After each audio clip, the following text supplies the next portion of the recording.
যা কামিয়েছে ফুটিয়ে দিয়ে চলে গেছে, ডান ভরে খেয়েছে, আল্লাহ রাস্তায় ঘুরেছে, আল্লাহ রাস্তায় মরে।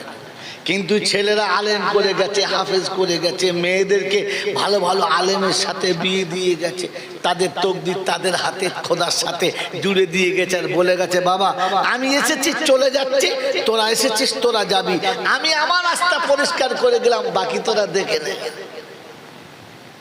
কথা বুঝেছেন না? বোঝেন বাবাজিরা আমার আল্লাহওয়ালা ভাইরা, জ্ঞানীজনদের সুধী মৌসা ফুলপুরা দাদা হুজুর পীর কেবলা রহমাতুল্লাহ আলাইহি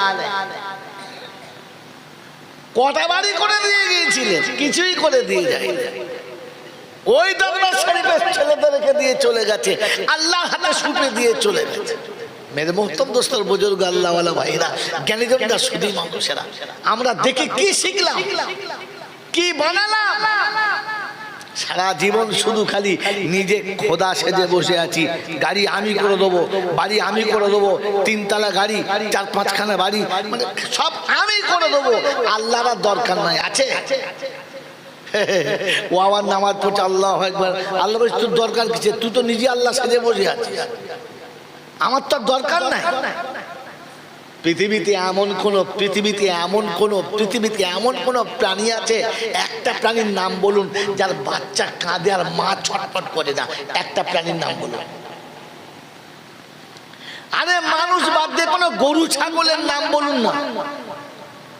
আছে পৃথিবীর এমন কোন প্রাণী যার বাচ্চা কাঁদে আর মা ছটফট করে না?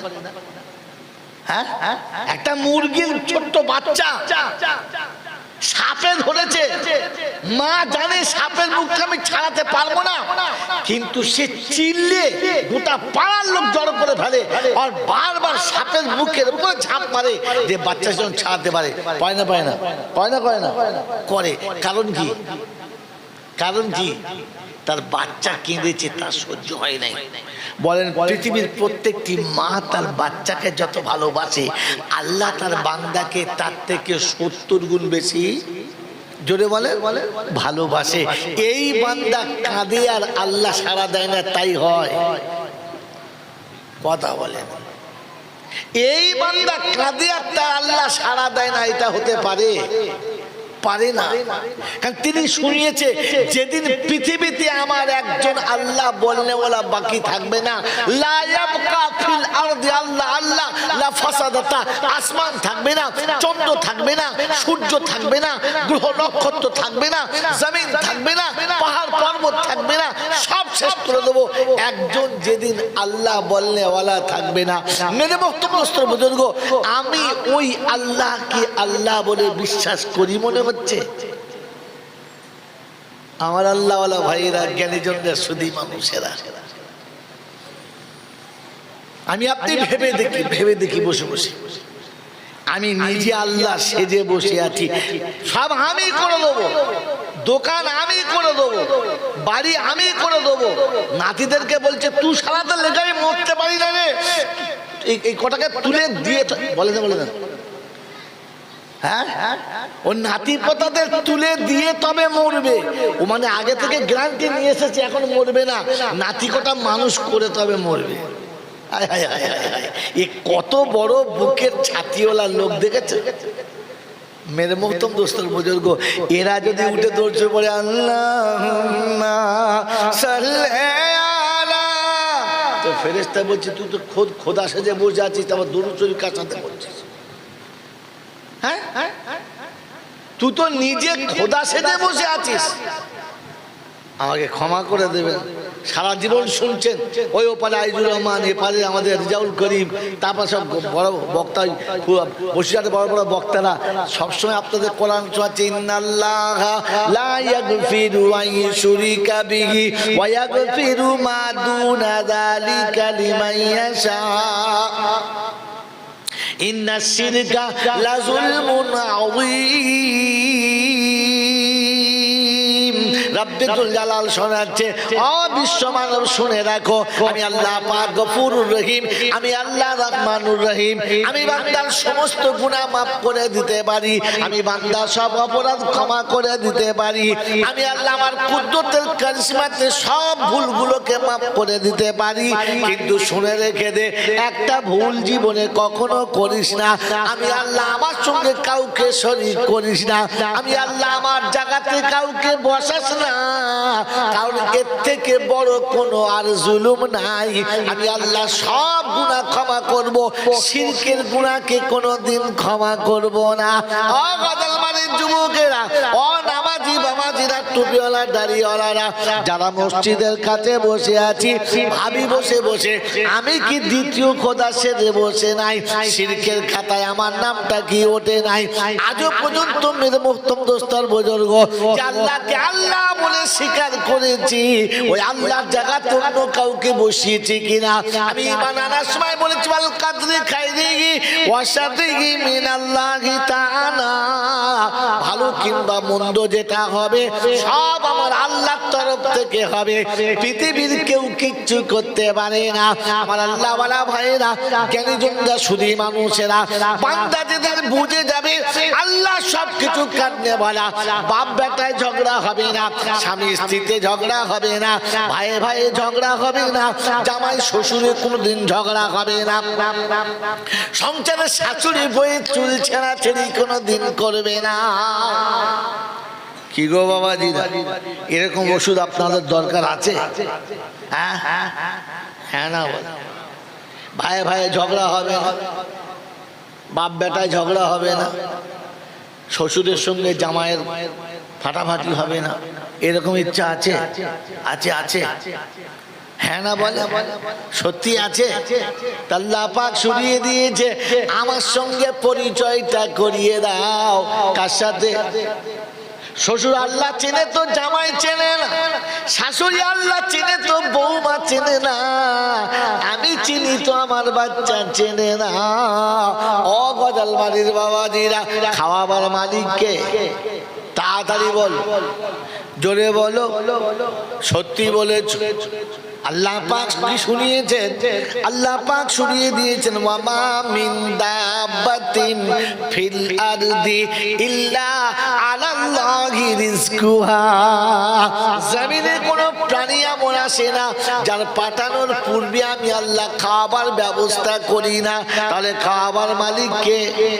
জোরে বলেন, সত্যি বলছেন? খাবার মালিক আল্লাহ, একথা সত্য? আপনি জানেন? হ্যাঁ না না বলেন? আপনার ছেলে জানে? জানে? আপনার বিবি জানে? ও বাবা গজালবাড়ির বাবাজিরা, বাড়িতে গিয়ে বউকে জিজ্ঞাসা করো তোমাকে খাওয়াই কে?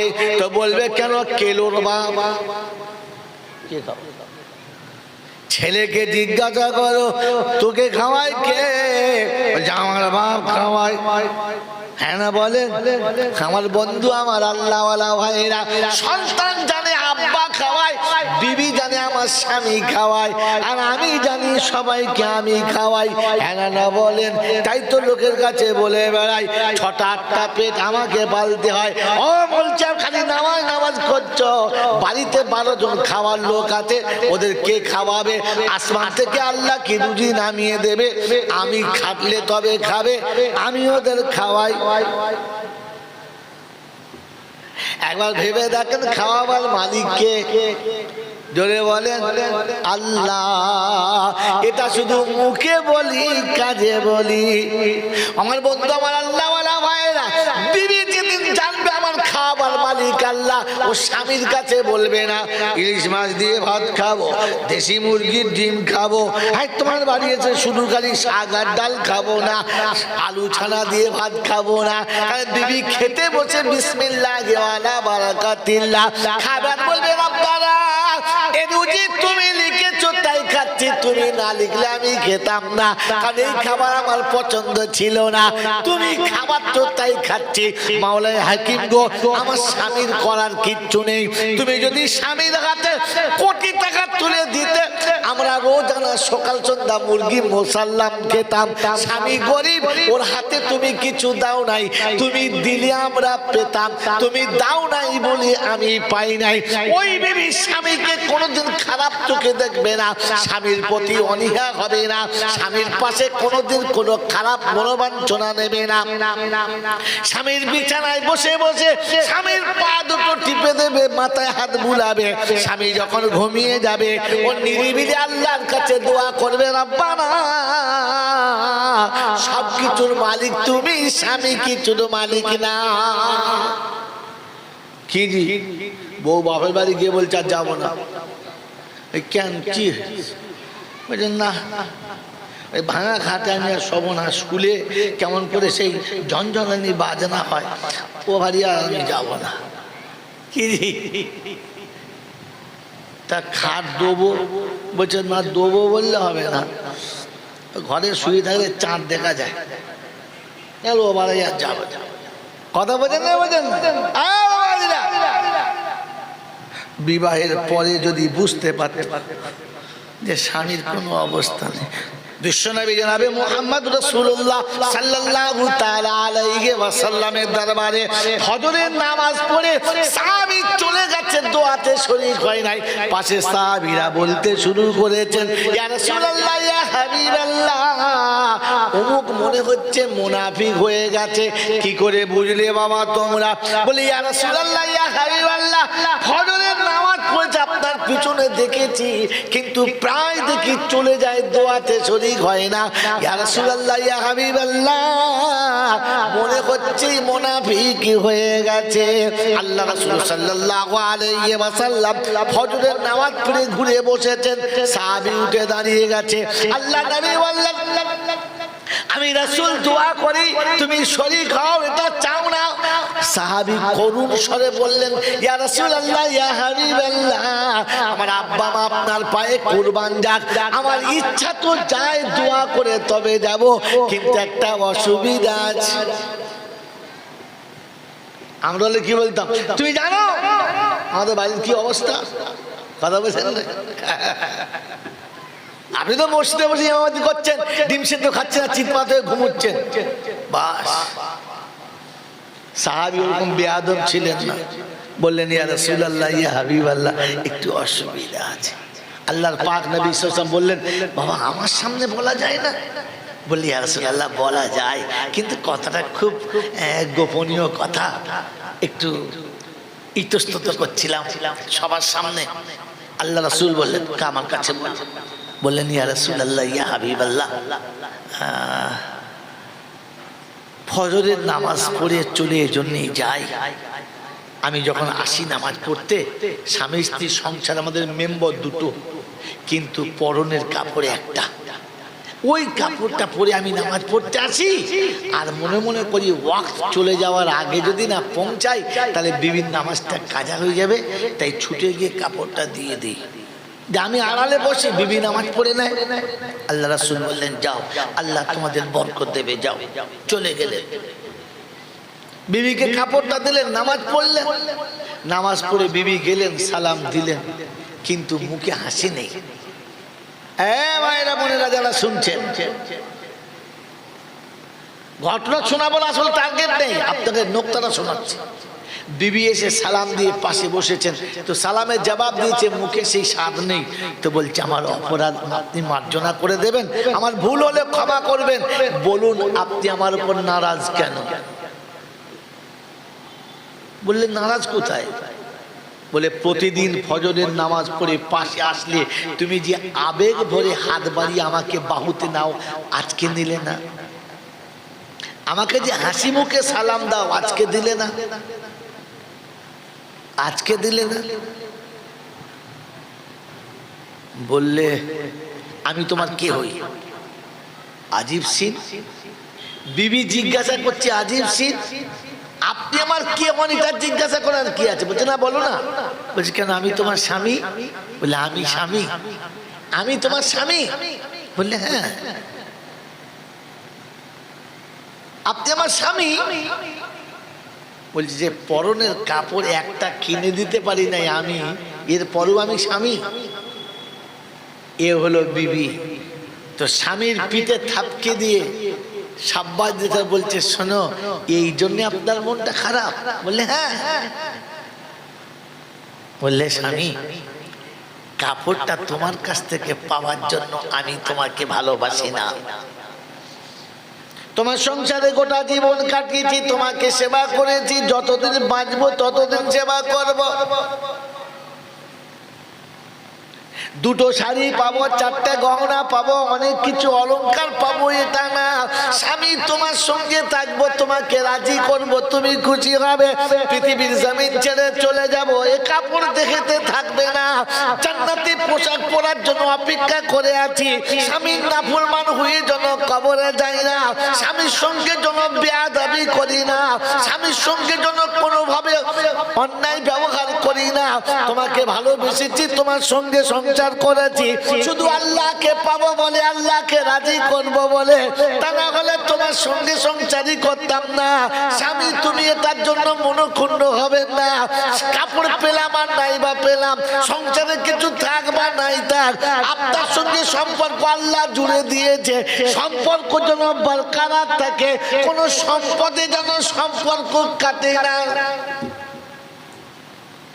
আমাদের বউরা হলে কি বলতো, মরণ নয় বিয়ে করতে গেলে বিষ খেতে পারো না,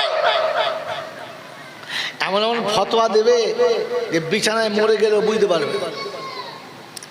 মেরে মহতম দোস্তর বুজুর্গ আল্লাহওয়ালা ভাইরা, জ্ঞানীজনরা, সুধী মানুষ, কারণ বিবি জানে সবকিছু দেওয়ার মালিককে। জোরে বলে, ওই জন্য স্বামীর কাছে অভিযোগ নাই যে আমাকে ভালো শাড়ি দাও, ভালো চুড়ি দাও, ভালো কিছু দাও।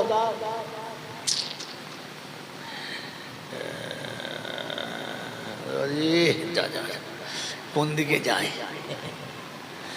বাবাজিরা, সোনারা, লালীরা, জ্ঞানীজনরা, সুধী মানুষেরা। এই জন্য আপনাকে শুনিয়ে রাখছি যে আমি আল্লাহ চিনি, আল্লাহ চিনি। আর সবকিছুর মালিক আল্লাহ। যেটা আমরা বলি ওটা সত্যিকারের বলি না শুধু মুখে বলি? মেরে মোহতরম দোস্তর বুজুর্গ আল্লাহওয়ালা ভাইরা, এই জন্য আল্লাহ পাক রব্বুল আলামিন, আল্লাহ পাক রব্বুল আলামিন আপনাকে আমাকে পরিচয় করানোর জন্য যাকে হেডলাইন করে পাঠিয়েছেন তিনি মুহাম্মাদুর রাসূলুল্লাহ। জোরে বলুন সাল্লাল্লাহু আলাইহি ওয়াসাল্লাম। মেরে মোহতরম দোস্তর বুজুর্গ আল্লাহওয়ালা ভাইরা, ওয়াকে আপনাদের শুনে শুনে মুখস্থ হয়ে রয়েছে, মুখস্থ হয়ে রয়েছে। শুধু খালি জীবনে ফিট খাওয়াই নাই তাই, সবকিছুর মালিক আল্লাহ। এটা রাসূল শিখিয়েছেন, এটা রাসূল শিখিয়েছেন, এটা রাসূল শিখিয়েছেন। দিনের পর দিন গেছে, দিনের পর দিন চলেছে, উপোস চলছে, অভিযোগ নাই, কারণ জানে সবকিছুর মালিক কে। জোরে বলেন সবকিছুর মালিক কে? আল্লাহ।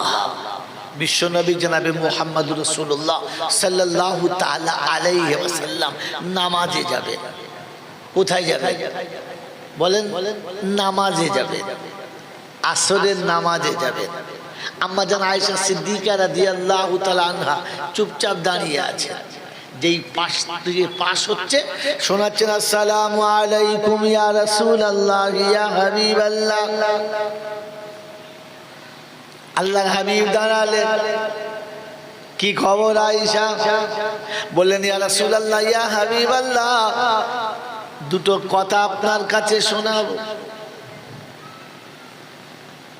এখন টাইম নেই, অন্য সময় যখন তোমার বাড়ি পালা হবে তখন বলবে, বসে বসে সব শুনবো। আম্মা জান আয়েশা বললেন, ইয়া রাসূলুল্লাহ ইয়া হাবিবাল্লাহ, সেই আসরের নামাজ থেকে দাঁড়িয়ে মাগরিব পর্যন্ত দাঁড়িয়ে রয়েছি, একটু দুটো কথা শুনে গেলে হতো না? করুণ স্বরে, বস নরম মেজাজে, ঠান্ডা মাথায় বলেছেন। আল্লাহ রাসূল মনটা একটু নরম হয়েছে, কাছে এসে বললেন, বলো। বললেন, ইয়া রাসূলুল্লাহ ইয়া হাবিবাল্লাহ, কথা দুটো খুব গোপন কথা, খোলামেলা জায়গায় বলা যাবে না। আল্লাহ রাসূল দরজা পর্যন্ত চলে এলেন। আম্মা জান আয়েশা সিদ্দিকা রাদিয়াল্লাহু আনহা রাসূলের মোবারক হাতটাকে ধরে টেনে ভিতরে নিলেন। বললেন, আয়েশা বলো। বললেন, ইয়া রাসূলুল্লাহ কোথায় বসাবো? কোথায় যে আপনাকে বসাই? ঘরের ভিতরে সেরকম জায়গা নেই, প্রদীপ জ্বালার মতো সেরকম ব্যবস্থা নেই, এখানে বসাবো। একটা জায়গায় দাঁড় করিয়ে বললেন, ইয়া রাসূলুল্লাহ, ইয়া হাবিবাল্লাহ, এই কাপড়টা এতটা ছিঁড়ে গেছে যে পরে ফাঁকে বেরোতে পারছি না। আল্লাহ রাসূল বললেন, আয়েশা একটা কাজ করো, সেলাই করে নাও, এখন এই মুহূর্তে হবে না। আমাদের আয়েশা বললেন, ইয়া রাসূলুল্লাহ, ইয়া হাবিবাল্লাহ, ওটা সেলাই করেছি, কিন্তু সেলাই করার পরও ফের ছিঁড়ে গেছে। বললেন, আরেকবার সেলাই করো। বললেন, ইয়া রাসূলুল্লাহ, ইয়া হাবিবাল্লাহ, সেলাই করতে করতে এমন একটা জায়গায় এসে দাঁড়িয়েছে যে সেলাইয়ের উপরে সেলাই পড়ে গেছে, আর সেলাই করার কোনো জায়গা নেই। আপনারা ব্যবস্থা করলে ভালো হতো, পরনের কাপড়ে একটা তাও ছিঁড়ে গেছে। তো বললেন, আর একটা বার চেষ্টা করো, আমি দেখছি। আম্মা জান আয়েশা শোনাচ্ছেন, আমি সুর করে বলে অনেক টাইম খেয়ে নেবে, তাই শর্টে শুনে দিচ্ছি। আম্মা জান বললেন, ইয়া রাসূলুল্লাহ, ইয়া হাবিবাল্লাহ, পরনের কাপড় একটা, এটাকে যদি ফের সেলাই করতে হয় তাহলে একটু গোপন জায়গায়, আড়াল জায়গাতে গিয়ে দেহ থেকে কাপড়টা নামিয়ে সেলাই করতে হবে। বললে, হ্যাঁ। বলে, ইয়া রাসূলুল্লাহ, তাহলে ওই গোপন জায়গাতে যদি কাপড়টা সেলাই করে একটু প্রদীপ জ্বালতে হবে, কিন্তু প্রদীপটা জ্বালার মতো কোনো তেল আমার কাছে নাই। আল্লাহ রাসূল একটু চমকে গেলেন, বললেন, আয়েশা, রাতে বাতি জ্বালো না? বললেন, ইয়া রাসূলুল্লাহ, ইয়া হাবিবাল্লাহ, বাতি জ্বালার মতো তেমন কোনো তেল নাই, তাই আসরের অজু করে নেই, আসরের শেষে অজু করে নেই, ওটাতেই মাগরিব পড়ি, ওটাতে এশা পড়ে বিছানায় শুয়ে যাই, আর ফজরের সময় উঠে আবার অজু করে নামাজ পড়ে নেই, প্রদীপ জ্বালার প্রয়োজন হয় না। আল্লাহর পাক নবী সাল্লাল্লাহু তাআলা আলাইহি ওয়াসাল্লাম বললেন, আয়েশা, এতটা কষ্টে কোনোদিন অভিযোগ করলে না? বললেন, না। একটা পাত্র দাও, কি হবে দেখি, যদি কারো কাছে একটু তেল পাই। আল্লাহ রাসূল পাত্র নিয়ে তেলের জন্য মদিনার গলিতে নামবেন। আম্মা জান আয়েশা হাতটা ধরে বললেন, ইয়া রাসূলুল্লাহ, ইয়া হাবিবাল্লাহ, আমি একজন নারী, আর আমার জন্য আপনি তেল চাইতে যাবেন, কে দেবে আর কে দেবে না, হয়তো কেউ দুটো কথা বলে ফেলবে, আপনি আমার জন্য কারো কাছে লাঞ্ছিত হন, এটা আমি আয়েশা পছন্দ করি না। একটুখানি আমার কাছে বসে যান, আপনার চাঁদ মুখের আলোতে আমি কাপড়টা সেলাই করে নেব, অসুবিধা হবে না। মেরে মোহতরম দোস্ত বুজুর্গ, হালাত এমন এসেছে যে কোন রকমের ব্যবস্থা নেই, তবু স্বামী কারোর কাছে ছোট হোক, এটাতে বিবি রাজি না। এইটাতে বিবি জোরে বলে রাজি না, কারণ তিনি জানতেন এই সব কিছুর মালিক কে? আল্লাহ।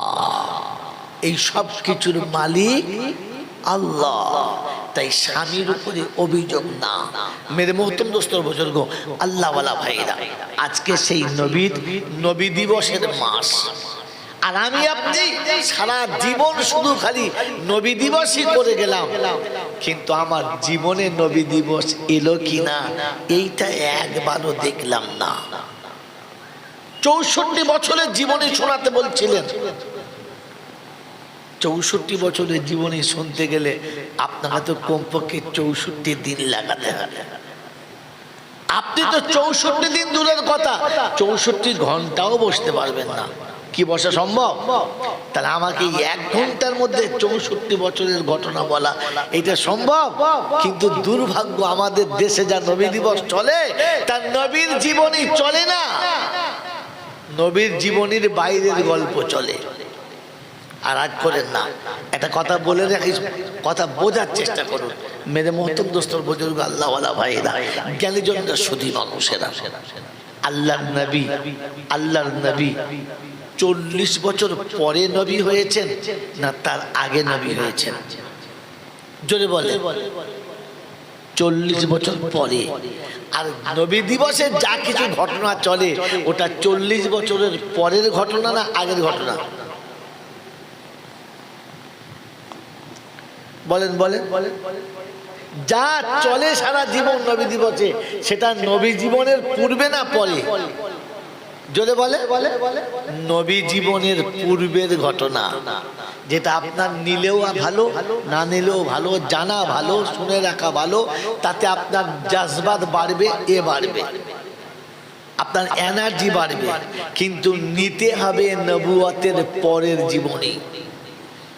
কথা মনে থাকবে ইনশাআল্লাহ? কথা মনে থাকবে ইনশাআল্লাহ?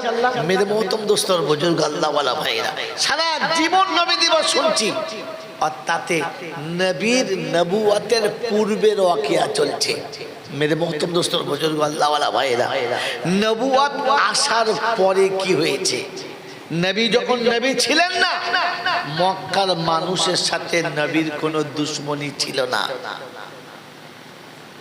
নবী যখন নবী ছিলেন না, তখন পৃথিবীর কোনো মানুষ নবীর দিকে আঙুল তুলতেন না, বরং সবাই নবীকে আদর করে বুকে নিতেন, সবাই নবীকে ভালোবাসতেন, শ্রদ্ধা করতেন, সম্মান দিতেন। যেদিন তিনি তার নবুয়তের বহিঃপ্রকাশ করলেন, সেদিন নবুয়তের যারা নবীর যারা বন্ধু ছিল সব বন্ধুগুলো বিগড়ে গেল। কথা এখান থেকে শোনেন মেরে মোহতম দোস্তর বুজুর্গ আল্লাহওয়ালা ভাইরা, যে মক্কাতে আল্লাহর নবীকে মানুষ আঙুল তুলে দেখাতো যে যদি দেখতে চাস তো আব্দুল্লাহর বেটা মুহাম্মদকে দেখ, দেখ, এ হলো ছেলে, এই হলো একজন মানুষ, যারা যে আমাদের গর্বের পাত্র, সবাই বলতো। কিন্তু যেদিন রাসূল বলেছেন লা ইলাহা ইল্লাল্লাহ মুহাম্মাদুর রাসূলুল্লাহ, সেদিন কিন্তু ওই বন্ধুগুলো সব আপনার বিগড়ে গেছে।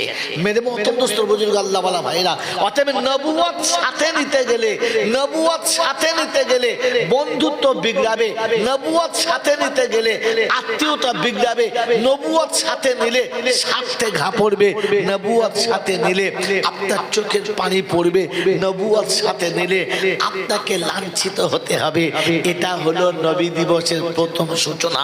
মেরে মোহতম দোস্তর বুজুর্গ, আর আপনার কাজ হলো সমস্ত অন্যায়কারীর অন্যায়কে সহ্য করে নিয়ে, তার প্রতিবাদ না করে, তার বিপক্ষে কিছু শাসন না করে, বরং রবের সঙ্গে সম্পর্ক জুড়ে দেওয়া। পরওয়ারদিগারে আলাম, মাবুদ আমি তো তোর কথাটা এতদূর নিয়ে গেছি, কিন্তু বান্দার হালাত এই, আল্লাহ তুই ওদেরকে সোজা পথে নিয়ে আয়। মেরে মোহতম দোস্তর বুজুর্গ, আপনি উত্তেজিত হতে পারেন না, আপনি কাউকে আঙুল তুলতে পারেন না, আপনি প্রতিশোধের জন্য বিকল্প ব্যবস্থা নিতে পারেন না, আপনি হাত তুলতে পারেন। কোরআন শুনছি, ওয়াইবাদুর রাহমানিল্লাযীনা ইয়ামশুনা আলাল আরদি হাওনা ওয়া ইযা খাতাবাহুমুল জাহিলুনা ক্বালু সালামা আল্লাযীনা ইয়াবিতুনা লিরাব্বিহিম সুজদান ওয়া কিয়ামা আল্লাযীনা ইয়াকুলুনা রাব্বানা সরিফ আন্না আযাবা জাহান্নাম ইন্না আযাবাহা কানা গারামা। বিশ্ববাসী শুনে রাখো, আমি আল্লাহ যাকে বান্দা বলে স্বীকার করেছি, তার প্রথম নমুনা হলো মাথাটা নিচু হবে, নরম মেজাজে কথা হবে। দুশমন যখন তার উপরে অত্যাচারের বন্যা বহাবে, একটাই কথা শুধু বলবে, একটাই কথা বলবে, সালামা ক্বালু সালামা।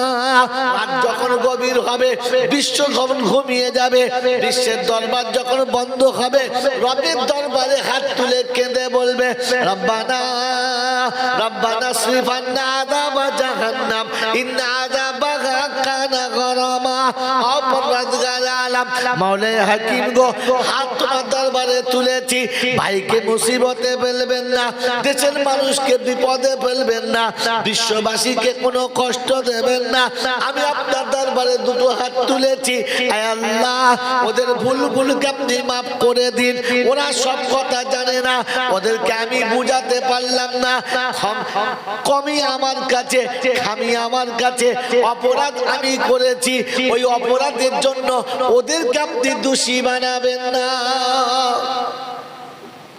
কি গো বাবাজি আপনি নবী দিবসে সারা জীবন আসছেন এখনো কাউকে ক্ষমা করতে শিখলেন না কাউকে ক্ষমা করতে শিখলেন না বিশ্বনবী জনাবি মুহাম্মদ রাসূলুল্লাহ সাল্লাল্লাহু তাআলা আলাইহি ওয়াসাল্লাম উহুদের প্রান্তরে রক্তাক্ত হয়ে গেলেন